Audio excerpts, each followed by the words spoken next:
See that God? He doesn't answer prayers. Oh. My friend, Sholakwe, she traveled to Dubai to get new dresses. And I told God, if you can just allow me and provide money for me to travel to Ghana, to just show off to Sholakwe so that Sholakwe can see me, I've arrived. But no, he didn't listen either. He didn't hear that too. You're not here judging me. I thought if we listen, we don't judge. Then why are you judging me? Please, don't judge me. I have my reasons. Clear reasons. The other time, I wrote out my New Year resolution that before January 10, I should own a house. Oh my God! Wow! But see me, he hasn't even provided anything for me to buy a land. Talk less of me owning a house. And you say I should believe in that God? Please, don't come and tell me about anything about God again. No. Because if you try it, I'm gonna bite you. Nonsense.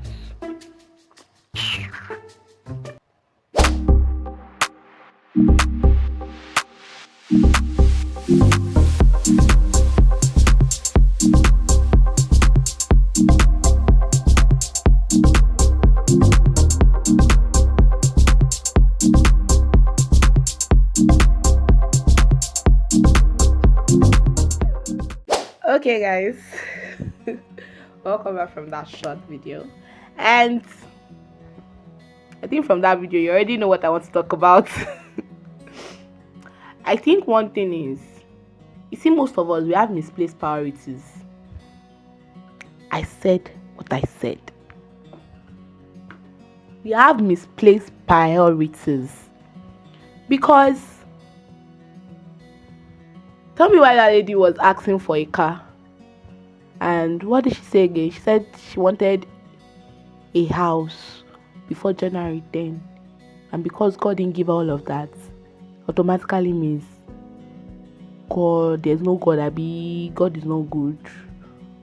Or God doesn't answer prayers. Was that what she said? You see, we believers, we think we know, or don't let me say we believers. I think I would say we humans generally, we think we know what's best for us.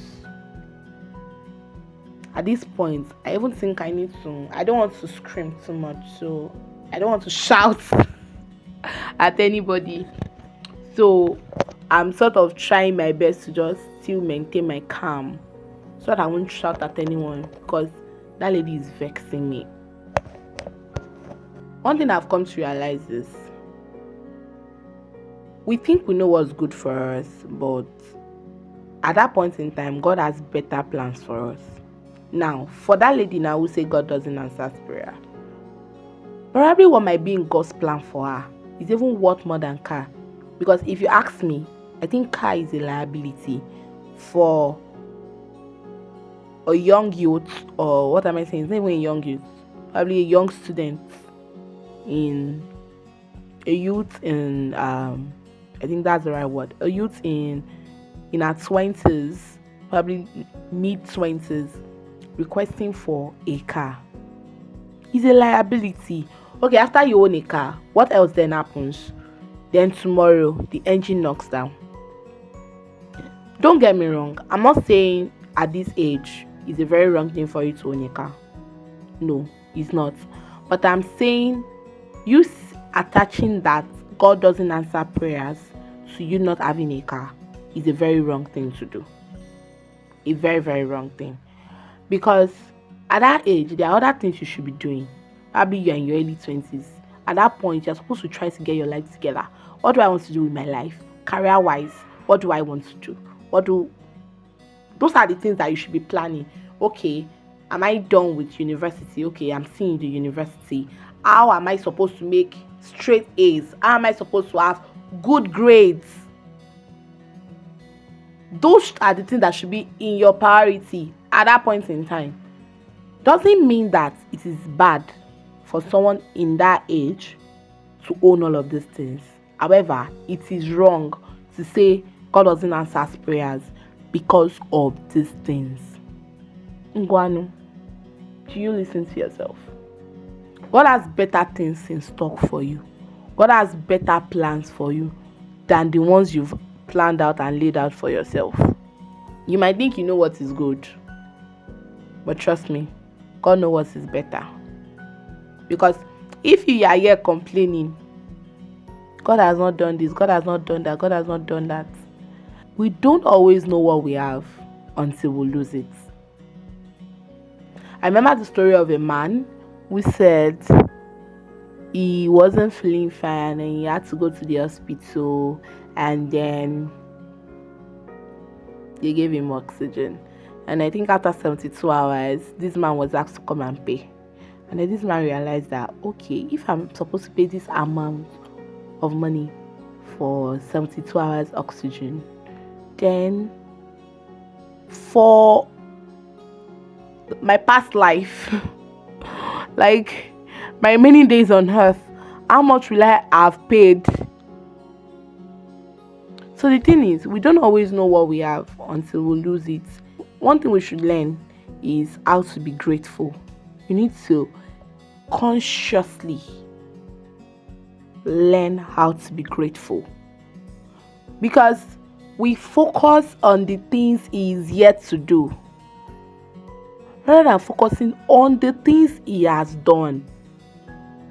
Now a new year has begun. Your focus is more on, oh, I told God that by so day he should have done this for me. He hasn't done it. Why? How about, let's do this. I need to get a jar.